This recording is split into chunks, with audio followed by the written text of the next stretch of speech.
Friends, Madhya Pradesh शिक्षक भर्ती से जुड़ी हुई आज की जो सुबह की अपडेट्स हैं आपके लिए, वो हम आज देख लेते हैं। और इसमें प्रमुख है कि शिक्षा विभाग का जो नया आदेश आया है उसमें क्या है वो हम जानेंगे। इसके अलावा एक दो और भी अपडेट्स हैं।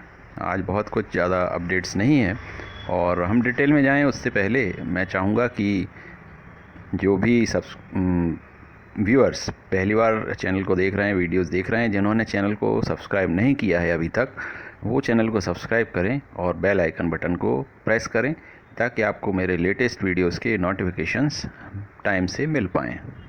तो आइए हम डिटेल में देख लेते हैं।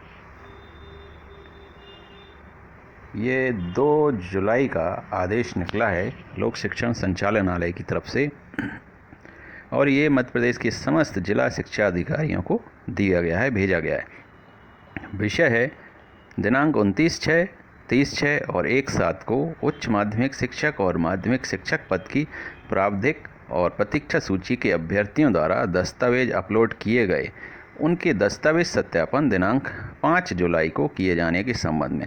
तो आपको पता है कि जो नया आदेश आया था कि 29, 30 जून और 1 जुलाई को वो कैंडिडेट्स जिन्होंने अपने डॉक्यूमेंट्स अपलोड नहीं किए थे उनको अंतिम मौका दिया गया डॉक्यूमेंट्स अपलोड करने का। और जो भी डॉक्यूमेंट्स अपलोड करेंगे कैंडिडेट्स, उन कैंडिडेट्स का 5 जुलाई को डॉक्यूमेंट वेरिफिकेशन होगा।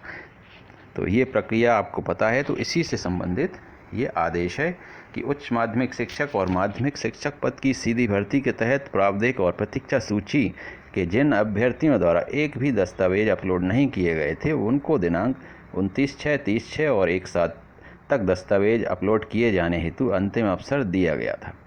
उक्त तिथियों में जिन अभ्यर्थियों द्वारा दस्तावेज अपलोड कर दिए गए हैं उनके दस्तावेज सत्यापन अभ्यर्थी द्वारा चयनित जिले के जिला शिक्षा अधिकारी कार्यालय में किए जाएंगे। दस्तावेज सत्यापन के संबंध में पूर्व में जारी किए गए निर्देशों के क्रम में दस्तावेज सत्यापन की कार्यवाही सुनिश्चित करें। तो यही बताया है कि जिन कैंडिडेट्स ने डॉक्यूमेंट्स अपलोड कर दिए हैं उनका 5 तारीख को वेरिफिकेशन करना है और वो सारी व्यवस्थाएं, वेरिफिकेशन कैसा होगा वो सारा अरेंजमेंट्स करें। ये लिखा है अपर संचालक डॉक्टर कामना आचार्य की तरफ से। तो ये एक मुझे लगता है ये सिर्फ एक फॉर्मेलिटी है प्रक्रिया, क्योंकि जो कैंडिडेट्स जिन्होंने इतना लंबा समय मिलने के बावजूद भी डॉक्यूमेंट्स अपलोड नहीं किए थे और वेरिफिकेशन भी नहीं करवाया था, ऐसे कैंडिडेट्स गिनती के ही होंगे, गिने चुने कैंडिडेट्स होंगे। मतलब काफ़ी लोग तो करेंगे ही नहीं, और जो करेंगे वो डॉक्यूमेंट्स अपलोड किए होंगे वो कैंडिडेट्स बहुत ही कम होंगे, नेग्लिजिबल होंगे। तो ये एक फॉर्मेलिटी है ताकि आगे चलकर कोई इशू खड़ा ना हो, इसलिए ये अंतिम अवसर दिया गया है। और कुछ ही कैंडिडेट्स होंगे जो वेरिफिकेशन में आएंगे। तो ये तो खैर 5 तारीख को पता चलेगा कितने कैंडिडेट्स आए, और उसके बाद फिर फाइनल मेरिट लिस्ट के बारे में कुछ खबर आ सकती हैं। सभी कैंडिडेट्स के लिए 5 तारीख के बाद का समय लगभग 1 हफ्ता बहुत इम्पोर्टेंट साबित होने वाला है। उस 1 हफ्ते में समझ में आ जाएगा कि शिक्षा विभाग क्या चाहता है, क्या वाकई में सीरियस है ज्वाइनिंग देने के लिए, या कि सिर्फ प्रोसेस पर प्रोसेस की प्रक्रियाएं ये करता रहेगा। तो ये 5 तारीख के बाद विद इन ए वीक सारा कुछ क्लियर हो जाएगा। और जो चयनितों को ज्वाइनिंग नहीं मिली है उसके बारे में काफ़ी सारे मीडिया से जुड़े हुए लोगों के सपोर्ट में ट्वीट्स भी किए गए हैं। और जैसे कि एक ट्वीट बता रहा हूं मैं, सैंपल है। अनुराग मालवीय ये पत्रकार हैं, इन्होंने लिखा है कि बतौर पत्रकार मुझे सरकार के कर्मचारियों को लेकर लिए गए निर्णय अजीब लग रहे हैं। चयनित शिक्षकों को पोस्टिंग ना देकर अतिथि शिक्षक रखना समझ से बाहर है। शायद ये ऑफिस ऑफ एसएससी के संज्ञान में नहीं है। शिक्षा विभाग @इंदर सिंह परमार के भरोसे चल रहा है।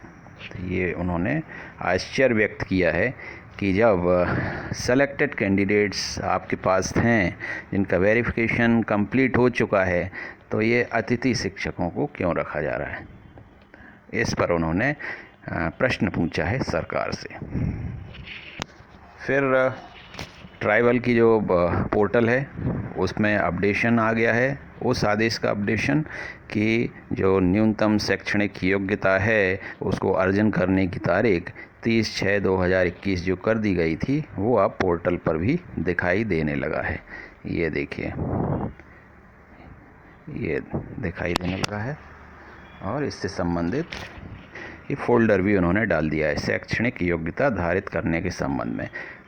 तो ये आदेश अब पूरी तरह से लागू हो गया है, only for tribal department, that is not for DPI. DPI में ये लागू होगा कि नहीं, इससे संबंधित अभी कोई भी सूचना नहीं है, कोई भी अपडेशन नहीं है। तो फ्रेंड्स, यही कुछ थोड़ी सी न्यूज़ थी आपके लिए, अपडेटेड न्यूज़ थी शिक्षक भर्ती से रिलेटेड, और मैं अगली वीडियो में कुछ और अपडेट्स लेकर आता हूँ जल्द ही। तब तक अपना ध्यान रखिए, टेक केयर।